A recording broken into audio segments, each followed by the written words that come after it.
Comienza Partida Doble, el programa de ciencias económicas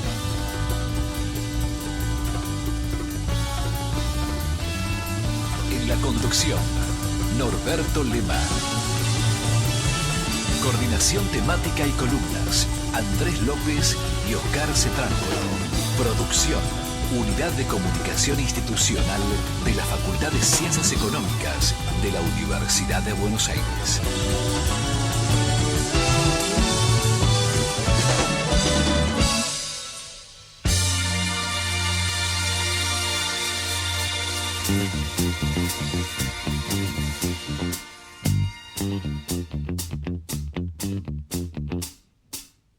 Bueno, estamos arrancando acá nuevamente en Partida Doble. Estamos arrancando en nuestro lugar de charla. Me acompaña, como siempre, el profesor Oscar Cetrángolo. ¿Cómo le va, señor? ¿Qué tal, Norberto? ¿Cómo estás? Muy bien. Bien. Y nos acompaña también el profesor Andrés López. ¿Cómo anda, caballero? Muy bien. Muy bien.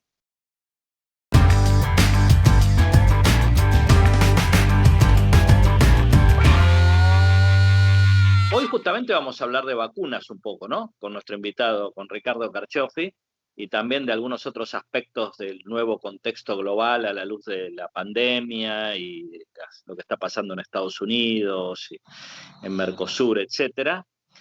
Pero antes podemos hablar un poquito de lo que sería el tema de la semana más de coyuntura, que sin duda a mi juicio fue, no sé qué opinan ustedes, Sí. la disputa en torno a las tarifas eléctricas, que escaló a una disputa de autoridad entre el ministro de Economía y su subalterno. Más allá de que todos los economistas, creo, o casi todos coincidimos que las tarifas no pueden seguir retrasándose, acá ya se planteó otro nivel el problema, que es quién manda en materia de política económica.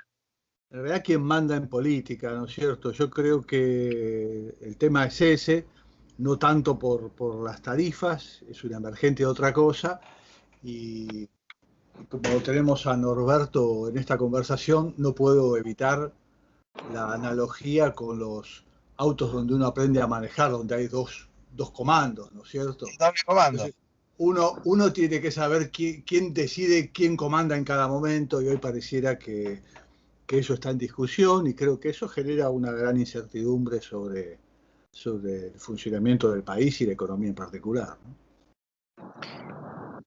Sí, y creo que nunca es un buen momento para que pase eso, pero menos hoy, ¿no? Donde algunas de las proyecciones para el año parecen de difícil cumplimiento, como por ejemplo que no iba a haber ayuda para la pandemia, que la inflación iba a ser el 29%, ¿no? Digamos, en fin, algunas de estas cuestiones hoy están en duda y requieren mayor coordinación, más el ente externo con el acuerdo con el FMI. En fin, se siguen acumulando señales que al menos son confusas. Son confusas. El mundo de esta pandemia requiere mayor confianza en los gobiernos, y eso es lo que estamos perdiendo. Por otro lado, las reuniones de gabinete son reuniones que deben ser cerradas, tomar decisiones y transmitirlas. Pareciera que la Argentina ha tomado la costumbre de tener reuniones de gabinetes en las redes sociales, y eso, la verdad que, no sé, a mí me molesta, ¿no? Pero bueno, ahí estamos. Eso, Oscar, vos que has tenés experiencia en el gobierno, ¿no? Digamos, yo nunca recuerdo que siempre, digamos, por supuesto todos supimos que en todo gobierno hay disputas, peleas, diferentes opiniones, amenazas de renuncia, etcétera. Lo notable acá es que todo esto se viene ventilando, digamos, a ventanas abiertas, ¿no? Es raro. Claro, siempre hubo operaciones, ¿no es cierto?, de alguien que quería molestar a alguien o quitar del cargo, y había operaciones de prensa, pero eran muy puntuales y específicas, no esta cosa tan generalizada y habitual de discutir y pelearse de esta manera. Lo que pasa es que ahora está la pata de las redes sociales también, ¿no? Que como decía Oscar, que las reuniones de gabinete se dan en redes sociales, y ya la operación de prensa también incluye una pata en redes sociales con mucho muchos grupos que operan también en esos lugares. Entonces, bueno, es un difusor gigante, ¿no?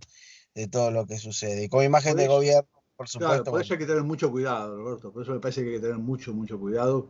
Y nada, me parece que no se lo tiene.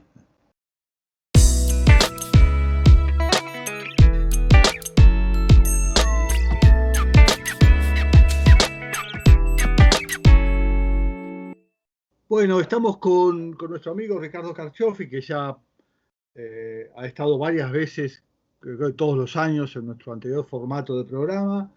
Eh, Él es investigador con nosotros en el Instituto Interdisciplinario de Economía Política de la Facultad CONICET. Y un motivo de la charla va a tener que ver con una contribución que hizo hace poco en nuestro blog Alquimias, pero vamos a hablar de otras cuestiones vinculadas en general a la inserción argentina en el mundo. Así que, ¿qué tal, Ricardo? Te saludamos y arrancamos. ¿Qué tal, Oscar? Y bueno, a Cecilia, Norberto, Andrés, buenas noches. Un saludo a la audiencia también que en algún momento escuchará esto. Muchas gracias por la invitación. Y bueno, como decías vos, acostumbrado a visitar al programa allá en la sede habitual, y esto es un formato un poco extraño o distinto, pero bueno, es importante funcionar de todas maneras. Con la pandemia todos estamos aprendiendo cosas raras, algunas cosas queremos que incorporarlas y muchas otras queremos olvidarlas rápidamente, pero así estamos.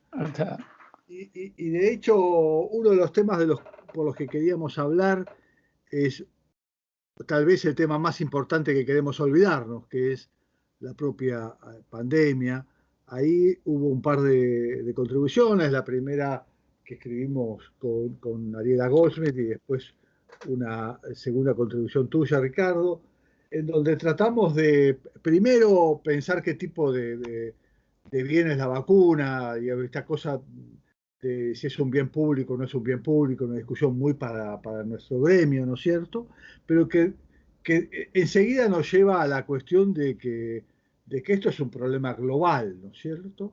En donde hay que combatir la pandemia en todo el mundo y eso está generando unas tensiones espectaculares con países en donde les sobran vacunas y no saben qué hacer, gente que toma el avión para vacunarse y otras áreas del globo muy importantes que no saben qué hacer para frenar los contagios y las muertes. Entonces hay una desigualdad en el mundo espectacular que esta vacuna la pone muy de manifiesto. Y ahí es donde vos escribiste una nota reciente y has pensado un poco sobre estas cuestiones, de cómo está reaccionando el mundo frente a este nuevo problema. Exactamente. Bueno, gracias entonces nuevamente y de paso les comento para que quede registro en la audiencia, efectivamente publicamos ese trabajito ahí a comienzos de la semana y los editores de Alquimias hicieron, diría yo, útiles comentarios y observaciones que ayudaron a enriquecer el texto que se está haciendo referencia, cosa que les agradezco.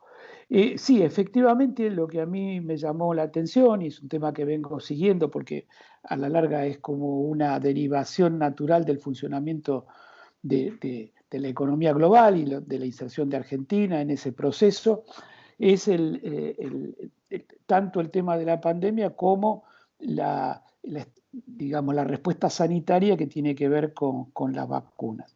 Y el primer punto que quiero señalar es al que vos hacías referencia, del carácter de bien público de la vacunación cuando ésta alcanza cierto nivel de cobertura para que sea efectiva y se alcance esa inmunidad social, que es, en el lenguaje de este tema se habla de la inmunidad del rebaño.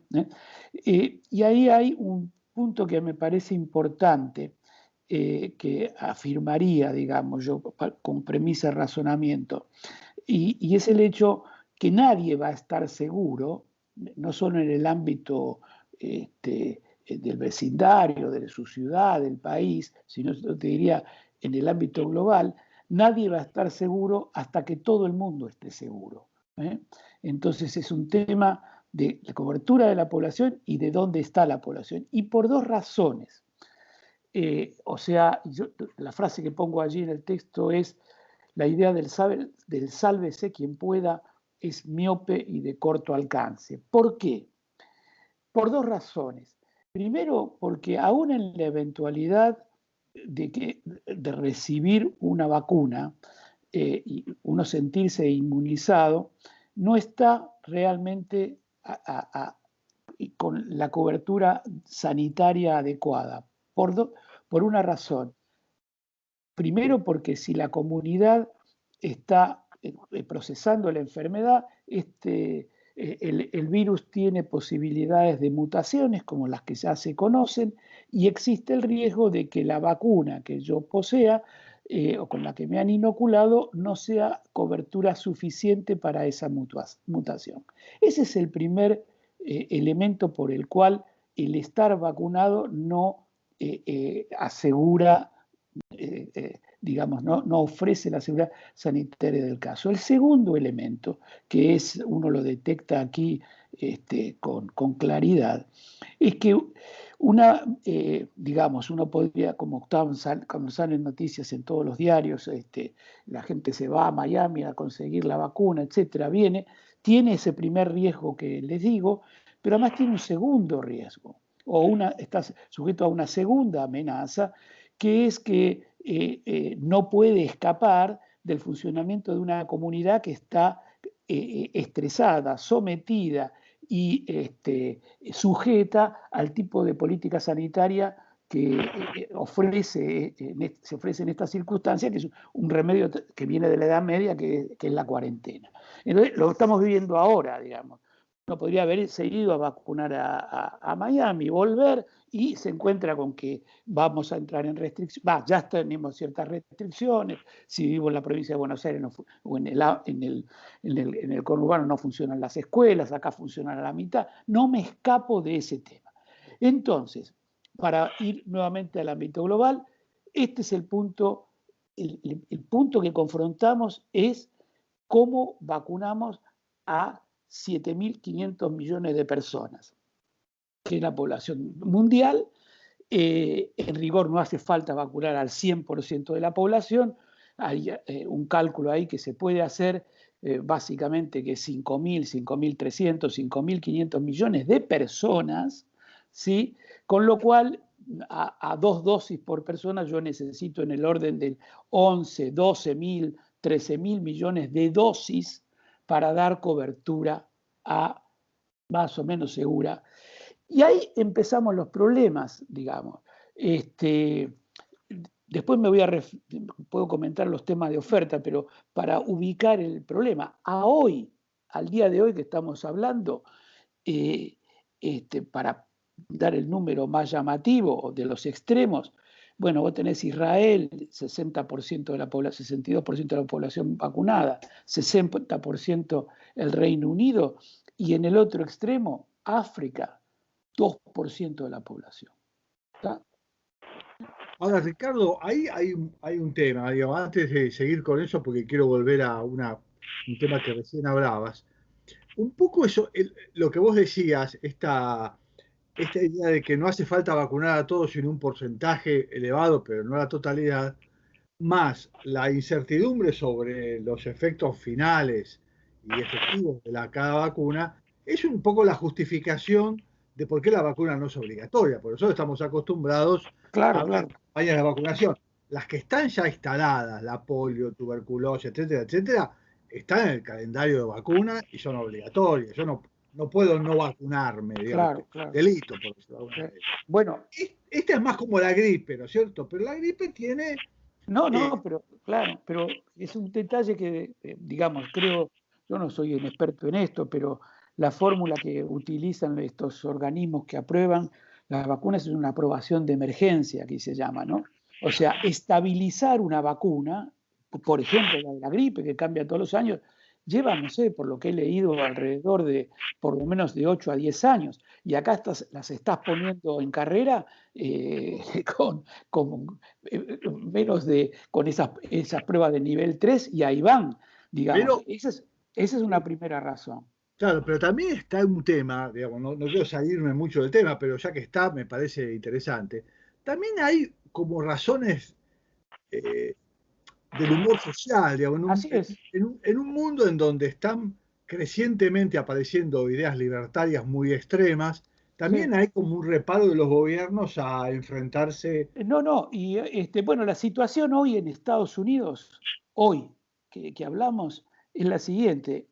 Como decía hoy, no sé, leía por ahí, es más fácil encontrar una vacuna que un brazo dispuesto a vacunarse. Claro, claro. ¿Mm? Bueno, Y ahí hay de todo tipo, prevenciones de los efectos colaterales, posiciones antivacuna, principistas, etcétera, hay de todo. Pero lo cierto, e inclusive, fíjense, muy interesante, el porcentaje de rechazo en las Fuerzas Armadas es más alto que el de la población total sí, sí. en Estados Unidos. Ahora ahí Entonces, nos lleva claro, ahí después viene el otro tema, que es el total fracaso de la gobernanza global para sí, el pero ese es reparto de la claro, vacuna, porque esta pero cosa ahí déjame tomar ese punto, para ir, ustedes me interrumpen, digamos, ¿no? Porque yo creo que no hay, que es lo que más me llamó la nota, cuando empecé a mirar el material para escribir la nota. Tengamos esta idea de demanda anual, tipo 11, 12 mil millones de dosis necesito, y yo creo que por ahí es más, pero no importa. Tengamos ese punto como referencia, al año. La capacidad instalada antes del COVID, si yo me ubicaba en marzo del año pasado, para todo tipo de vacunas a nivel mundial, estaba alrededor de 3.000 a 3.500 millones de dosis. Las últimas cifras dicen que con los esfuerzos que se hicieron de inversión, ampliación de instalaciones, capacidad productiva, por lo menos en el eslabón final de manufactura y envase, esa cifra se triplicó en un año. Pasamos de 3,2 a 9 y algo. Pero necesitamos todavía aumentar más. Ahora, digamos, para ubicarnos en las cifras globales, esa capacidad de producción está geográficamente ubicada en determinado, no está dividido en cada país que necesita su oferta. Tenemos 55% en Asia, 40% más o menos en Estados Unidos y Europa, y 5% en América del Sur y África. Quiere decir que hay que nivelar, digamos, los que tienen oferta excedente, y hablo de capacidad de producción, no hablo de oferta efectiva de vacunas.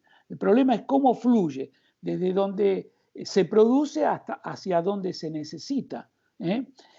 Este es un primer problema. Después está el tema del cronograma temporal de esto, porque yo les decía, esta capacidad de producción, los datos son que aproximadamente en materia de posesión de dosis, hoy los países desarrollados tienen entre 4 y 5 dosis, y los países menos desarrollados, los países más pobres, tienen entre 0,5, 0,6, 0,7 dosis per cápita.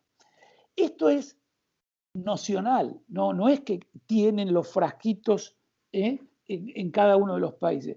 Esto es lo que han contratado país por país, o lo que se ha asignado a través del mecanismo de distribución que es el COVAX, que es una iniciativa internacional.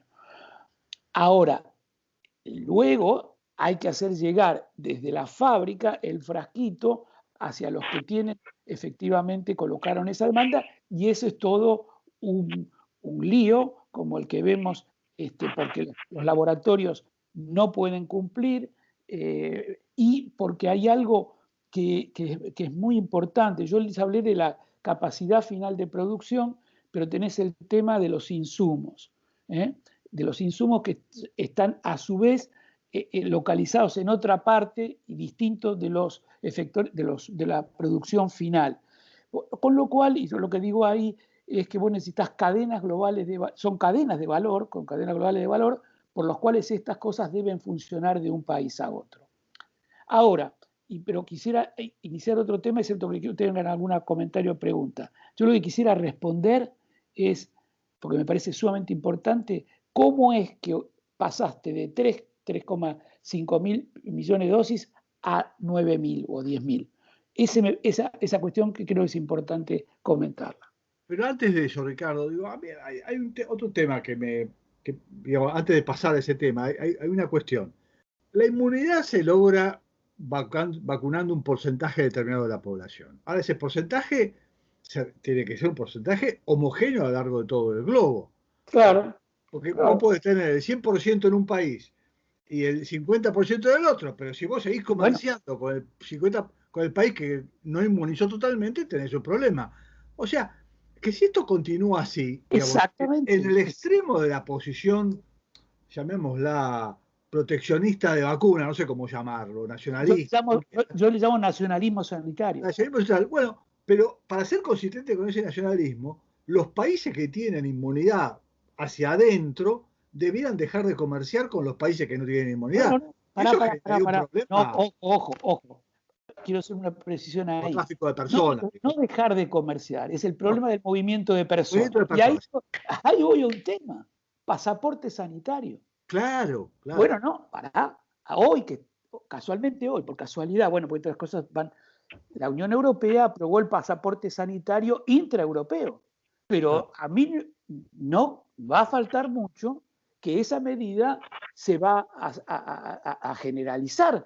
Y vos no vas a poder cruzar la frontera, muy probablemente, si no tenés el pasaporte sanitario, que deberá estar acordado a un cierto protocolo.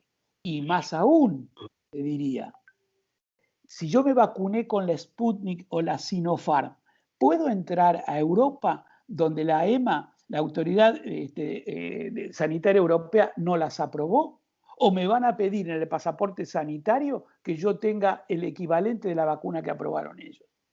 Entonces, esto se puede venir, digamos, y vuelvo a la cifra que yo citaba antes. Hoy en día, ya a meses de haber empezado la vacunación, vos tenés estas discrepancias. O sea, hay un continente en África que no empezó a vacunar. Un punto interesante especulando sobre eso que dice Ricardo, justo iba a preguntar, ¿no? Efectivamente el pasaporte sanitario todo bien, pero ¿qué se entiende como vacuna aceptable, ¿no? Claro. Y ahí se va a generar un problema claro porque todos los países, no solo Argentina, casi todos los países en desarrollo están recibiendo vacuna china o vacuna rusa. Bueno, claro, ese es el otro tema. Y entonces va a haber va a ser una barrera de facto entre los viajes del mundo en desarrollo al mundo desarrollado, que está recibiendo vacunas o Astra o de empresas estadounidenses. Claro, la cuestión de la distribución y cómo fluye esto es el tema crítico, digamos, ¿no? Más allá ¿Podría interrumpirte un segundito? Tiene que ver con esto y un detalle. Algunos grupos están pidiendo la apertura de la patente de muchas vacunas para que puedan ser fabricados por estados nacionales, pueda ser producido en forma masiva para que haya mayor equilibrio en la distribución de la vacuna y en la producción de la vacuna. ¿Esto es algo posible o es algo directamente a ver, déjame, tiene todo esto que ver con la fase de la producción. En la producción vos tenés una cuestión que es el descubrimiento científico, lo que hace el laboratorio, después tenés toda la tecnología de la manufactura, los insumos que vienen de otro lado, y ahí hay insumos qué sé yo, el vidrio utilizado en los envases, etcétera, o las jeringas, etcétera, que no tienen demasiado secreto, pero hay insumos muy especializados, reactivos, etcétera, que intervienen allí. Entonces tenés la manufactura de producción. Y obviamente tenés que tener todo el equipamiento necesario para eso y algo no menor que es el personal súper especializado que cuida a lo largo de todo ese proceso. Entonces, el primer punto que hay que tomar en consideración, porque el tema del patente podríamos hacer, es otra discusión, digamos, porque te lleva a otras derivaciones. El punto de partida a reconocer es que con la patente solo no resolves el problema, ¿sí? No, esta es una discusión que está a nivel de la OMC y no por casualidad un país que lideró, de que quisiera hacer referencia a eso, que lideró la propuesta de abran las patentes porque nos podemos sumar, fue India. Porque India tiene, yo te diría, por fuera de Estados Unidos y Europa, los datos de China no se conocen muy bien, tiene una capacidad de producción enorme. Entonces, ellos sí, si vos le liberás la vacuna, la patente pueden actuar, pero no es un juego para todos. No es un juego para todos. Entonces, ahora, esto no quiere decir que, bueno, igual las podrías liberar. Hay ahí, antes de liberar, porque no es binario, no es patente sí, patente no, vos tenés, primero hay patentes que desarrolló el propio sector público, los propios gobiernos. Segundo, tenés la capacidad de overrule, le podés decir que hagan una sesión compulsoria, obligatoria, claro, de la patente, los podés obligar a licenciar. Hay toda una gama, no es binario. Pero sí, claramente ahí hay un tema, pero insisto, si no te liberan, si te liberan la patente solo, pero no te explican todos los otros bemoles acerca del proceso productivo, no vas a ir muy lejos, porque te digo, no es para cualquiera, por la superespecialización que tiene el proceso. De todas maneras, obviamente, la industria farmacéutica ya la conocemos, cómo opera a nivel mundial y demás. Y hay un detalle, yo no lo conozco porque, digamos, es todo un campo que habría que meterse. Hay una tecnología que usan, un desarrollo tecnológico que usan tanto las dos americanas, Pfizer creo Pfizer y Johnson Johnson, que utilizan un procedimiento de derivación de la vacuna que se llama el RNM mensajero, que la usan para esta vacuna, pero ellos sostienen que puede dar lugar a otros desarrollos. Entonces, una de las razones por las cuales quieren bloquear el acceso a esto es porque si yo te abro la puerta acá, vos me vas a hacer otros desarrollos. Entonces, ahí hay un tema de diría yo, interés en el monopolio de ese tema. Pero, insisto, este es una cuestión. Y mi mensaje sería, es importante, pero no es la bala de plata que te resuelve el problema. Si les parece, podemos charlar con Ricardo un poco de algunos otros temas del escenario global, ¿no? Fuera de las vacunas que nos dominan y de las cuales él también sabe mucho y ha hablado en charlas anteriores en alquimias. En partida doble, también ha escrito en alquimias. Y ahí se me ocurre un par de temas que están en boga hoy y que seguramente Ricardo tiene valiosas reflexiones para hacer. Uno es las audaces propuestas del señor Biden y su repercusión a escala global y para América Latina. Y otra es la discusión que se está poniendo cada vez más picante sobre arancel externo común y negociaciones en Mercosur. Uh-huh. Bueno, ¿te parece, tomo así en la secuencia que vos la mencionaste porque nos liga con lo anterior, digamos? Estamos en los 100 días, ¿no? de la presidencia de Biden. Ayer hubo un discurso de él ante el plenario del Congreso y, digamos, yo te diría que hay 3 o 4 definiciones a lo largo de esos 100 días que van marcando no solo la agenda de Estados Unidos, sino la agenda internacional, ¿no? Lo primero es la que vos hacías alusión, es la magnitud del paquete fiscal, ¿sí? En realidad, cuando hablas del paquete fiscal, si sumás las 3 iniciativas que andan dando vuelta, tanto lo que le llaman el Recovery Act de 1.9 trillones, el plan de infraestructura 2.3 y ahora que sacaron una cuestión más de apoyo a la familia, a la educación, etcétera, es 1.8 trillones de dólares, trillion en inglés. Esto te da como 6 trillones, es aproximadamente, sumado así linealmente y comparado con el Producto de Estados Unidos, 30%, digamos. Obviamente no todo eso se va a aplicar no es instantáneo, es a lo largo de varios años, etcétera, pero es un paquete gigantesco. Hay que, hay que irse a la época de la Segunda Guerra para encontrar semejante expansión del gasto público.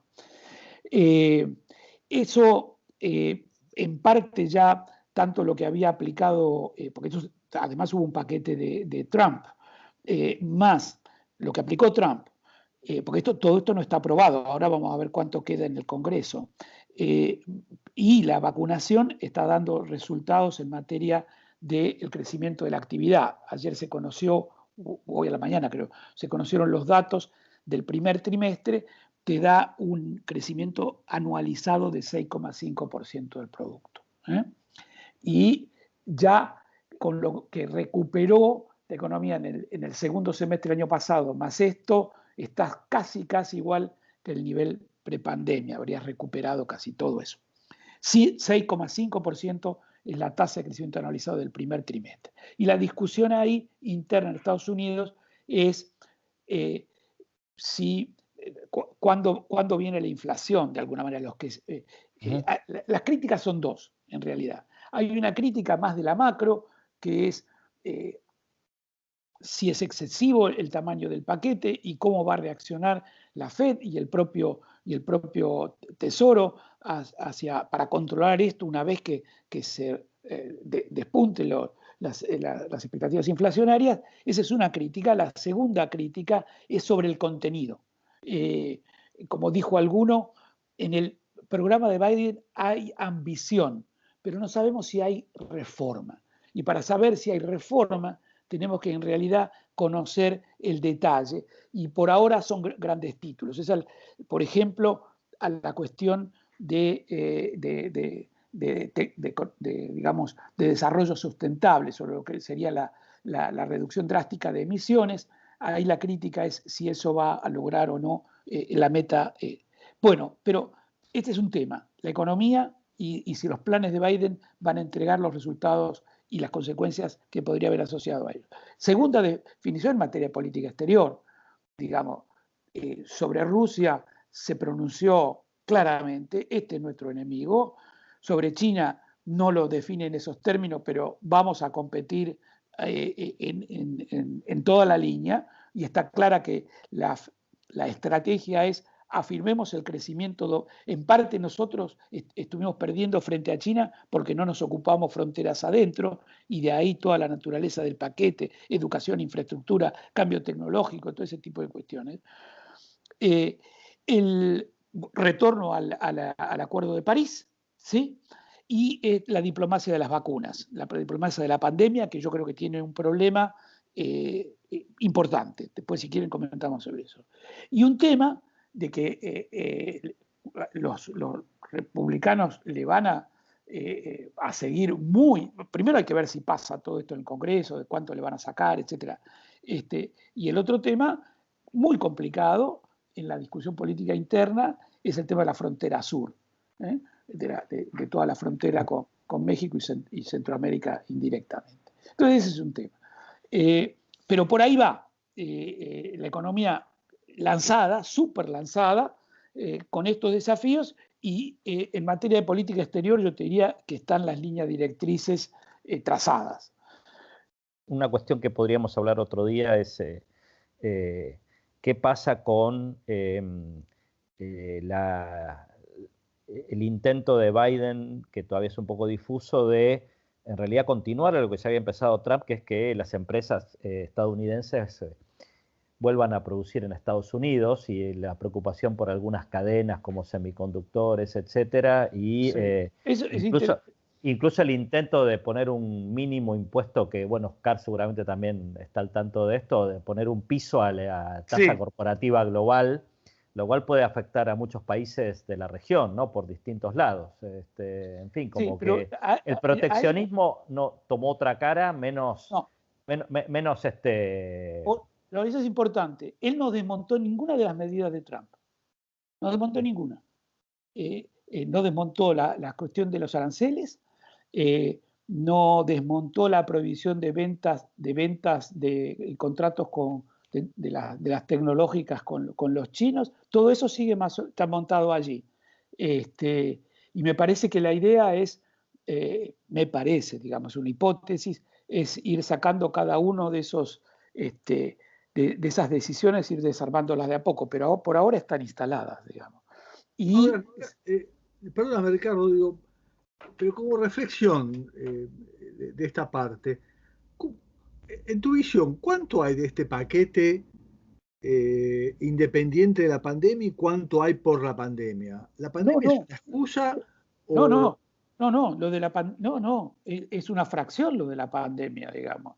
En todo caso, la pandemia explica el nivel de gasto, no tanto... No, en el 1.9, pues yo hablé 1.9, 2, 3, 1, 8.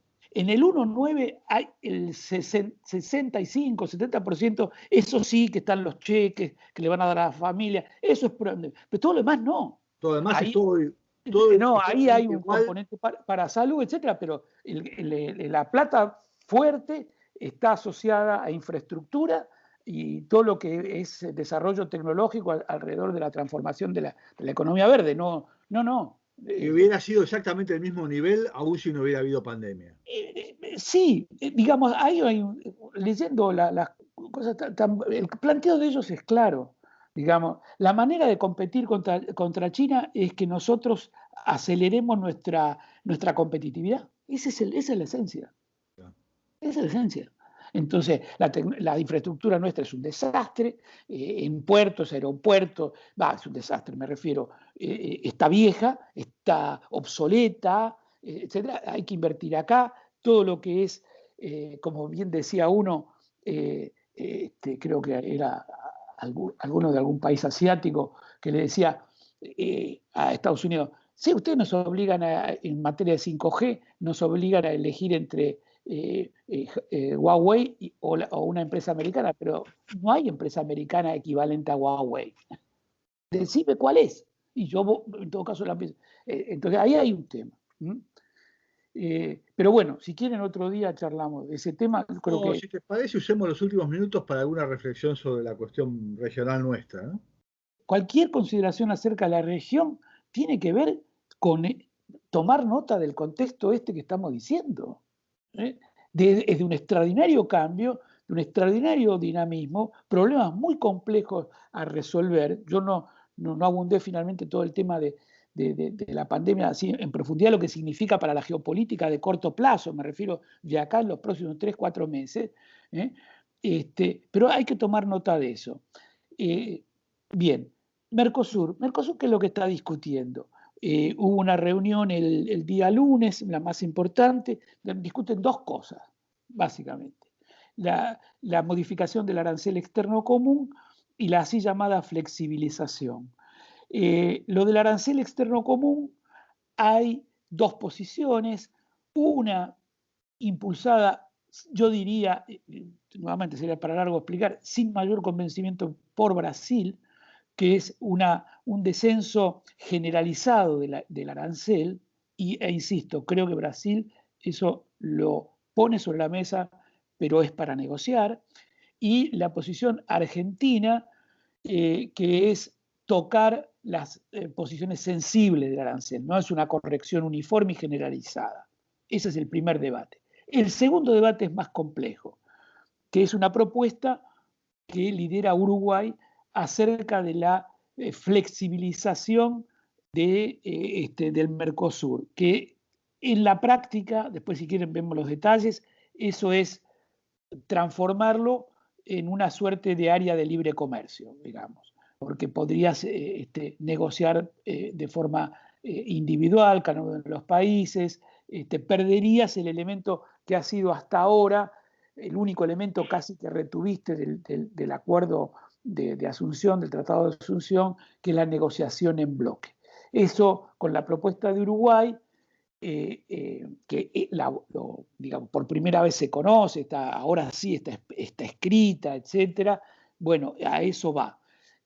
uno de los problemas que tiene, después podríamos discutir la cuestión económica, pero un aspecto que yo veo muy importante es político y jurídico, porque adoptar, suponete que vos dijeras desde el punto de vista económico no hay ninguna objeción, vayamos por acá, ese vayamos por acá significa adoptar una resolución que implicaría modificar el Tratado de Asunción, ¿sí?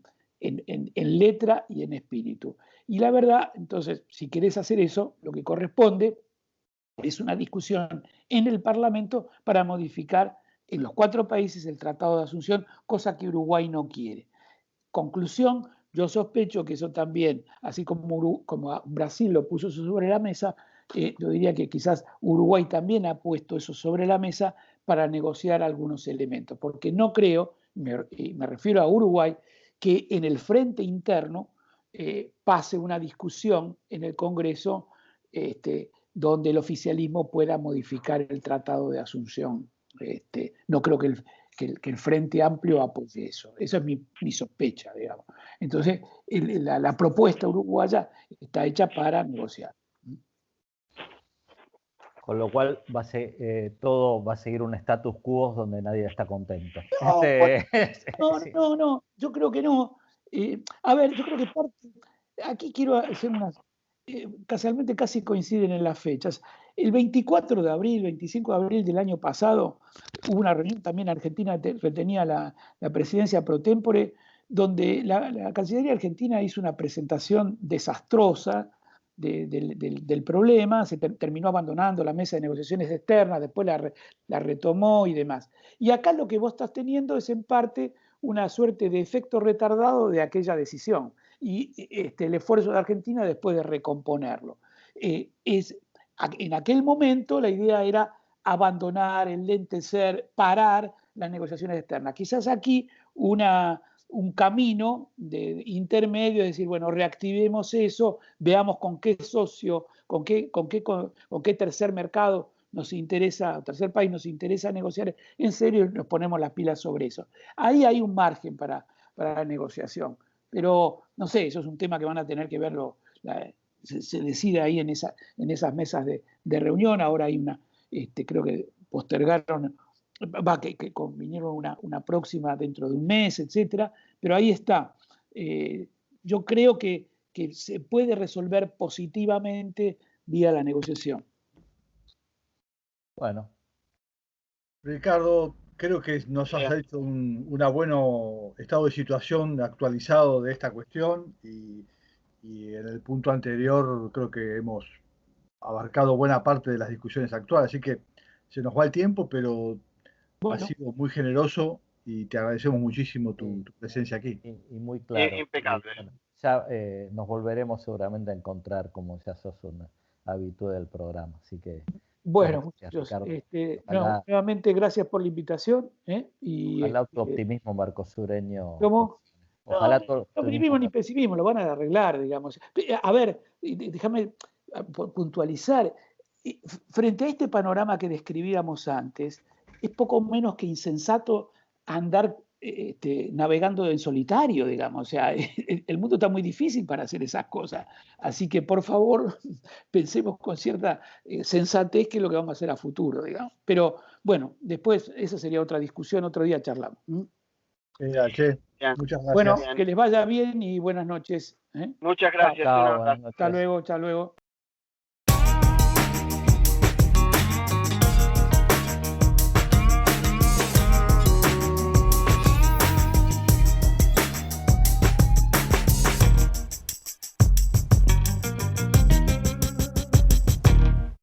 Traje una canción que hacía poco tiempo que la letra no encajaba tanto con esta situación.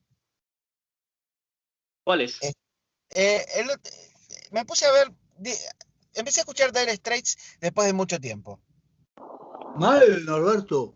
No puedes estar una semana sin escuchar Dire Straits. Sí, no es vida, ¿eh?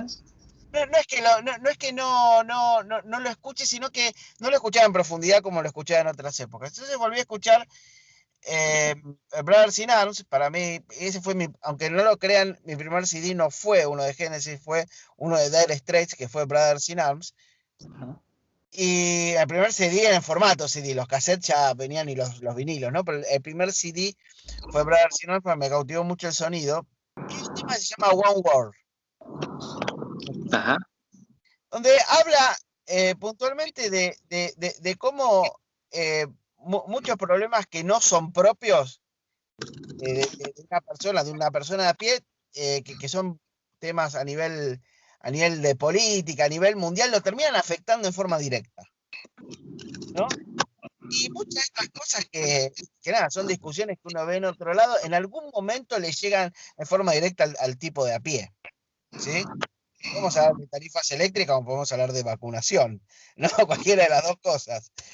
Bueno, lo cierto es que de lo que hablamos hoy es de la pandemia y las fronteras, ¿no es cierto? Entonces ese tema tiene que ver. Yo elegí uno un poco para molestarte, Norberto.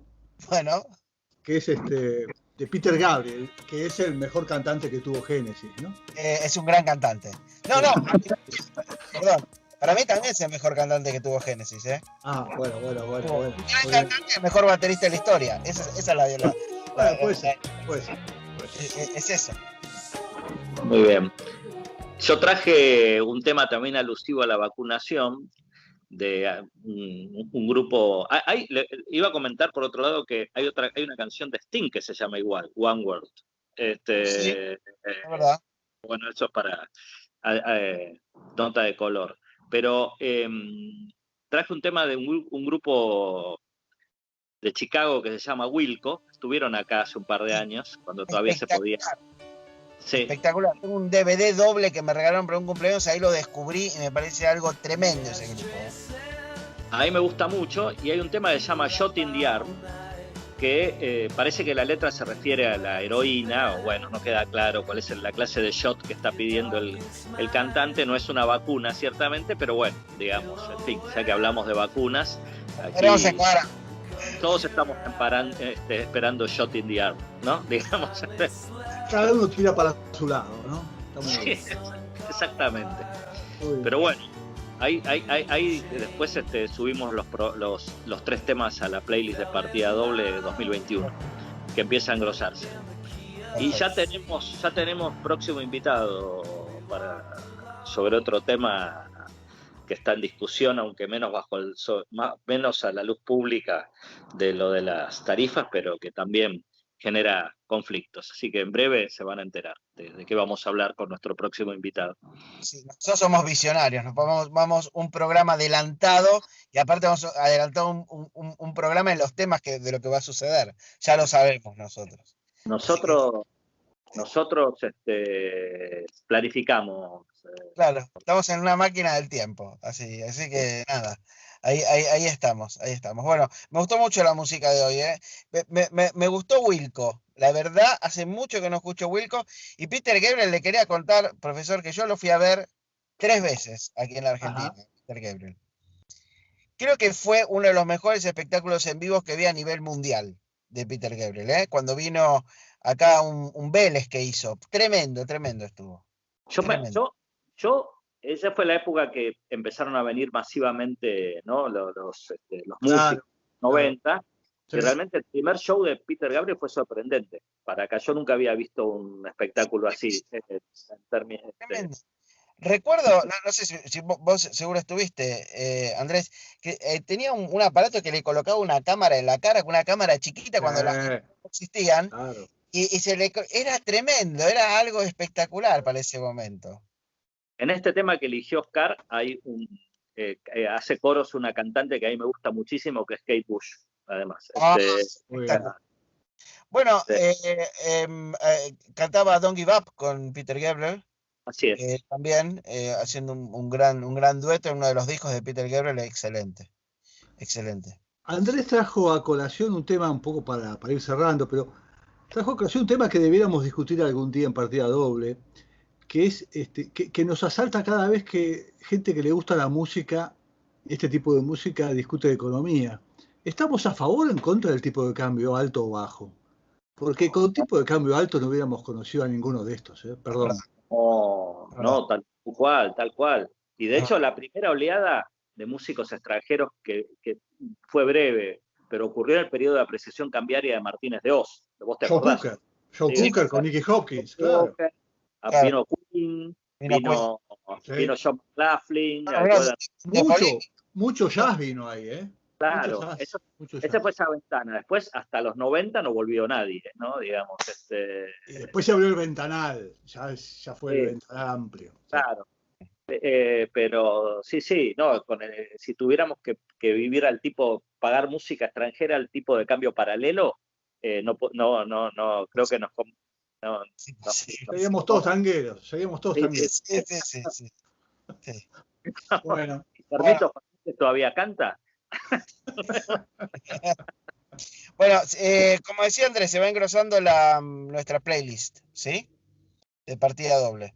La pueden encontrar en donde, Andrés, nuestra playlist. En Spotify ya lo tuiteamos, hoy tuiteamos y así siguen la playlist de partida, y aparte está la de la histórica, que también voy a mandar a los seguidores del programa. Bueno, impecable. Un placer, señores, señoras. Un placer, ¿eh? Chao, hasta la próxima. Nos volvemos a encontrar pronto. Nos vemos. Chao.